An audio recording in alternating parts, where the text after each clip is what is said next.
Hey guys, in this video, I'm going to show you how you can get your bad Google reviews taken offline. So most people don't know this, but there's actually an easy way that you can report reviews for being against Google's terms and conditions.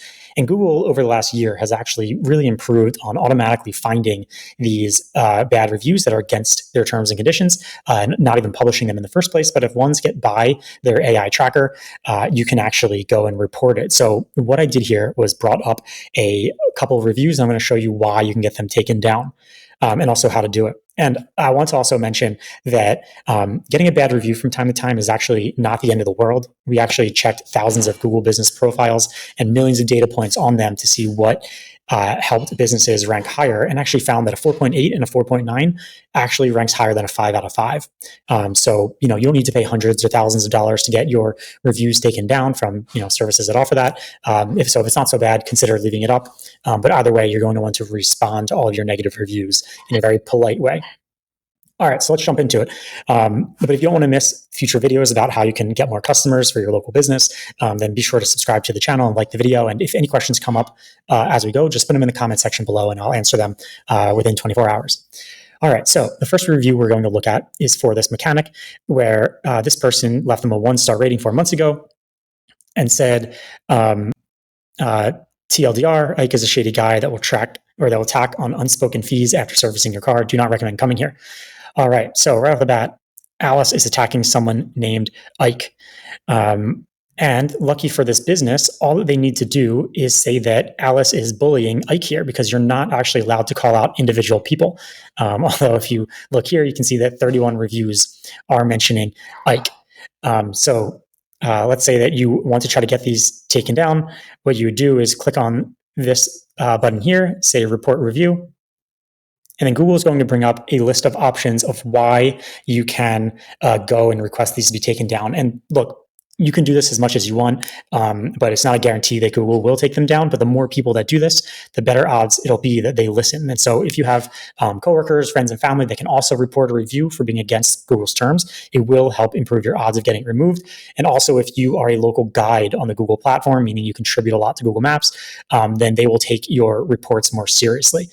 All right, so what I would do here is say that this was bullying or harassment, because the review personally attacks a specific individual, right? So that's the case for this one. So what you do is just click that and then say submit, and then Google will go and reassess this review. And again, the more people that click the same button that have high Google authorities, the more likely it'll be that this review actually gets taken down. Okay, let's look at another review. This time we're going to look at a locksmith business. And we're going to sort by lowest rating.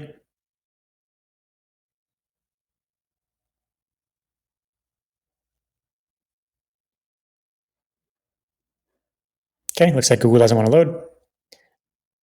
All right, so now let's look at another business. We're looking at a public storage facility, and you can see, again, this person is attacking Tesha.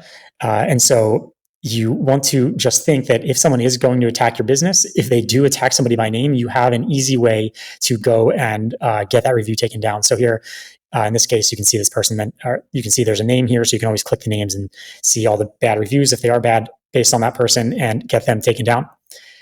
Let's go over these other ones. So let's say that somebody leaves a review about something that one of your employees did. Maybe they were speeding while in your truck, or they hit a mailbox, or whatever it might be. You can mark that as off topic because it's not actually about your business.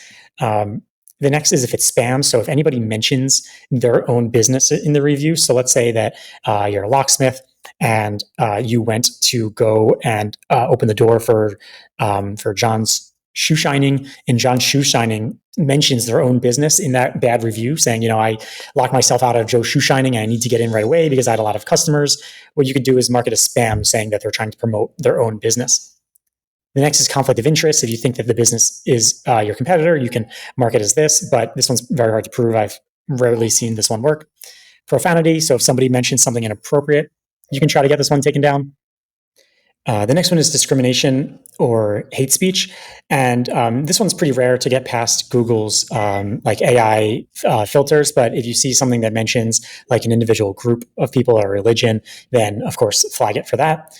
Personal information. This one will get used if they, for whatever reason, like drop your employee's phone number or your phone number or an address. And so sometimes someone might like say, "Oh, and I tried calling them at blank, blank, blank, blank, blank," not thinking that they're like providing someone's personal information, but in reality, it might be, even if it is the business's information.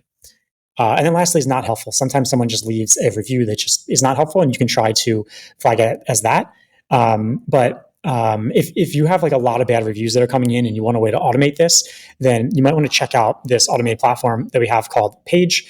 Basically, Paige is a fully automated Google Business Profile Manager that automatically flags all of your bad reviews as they come in and all of your old ones for whatever reason we think, or rather the AI thinks, that it is against Google's terms and conditions. And also we'll tell you why we think it's against Google's terms, so you can flag it as well.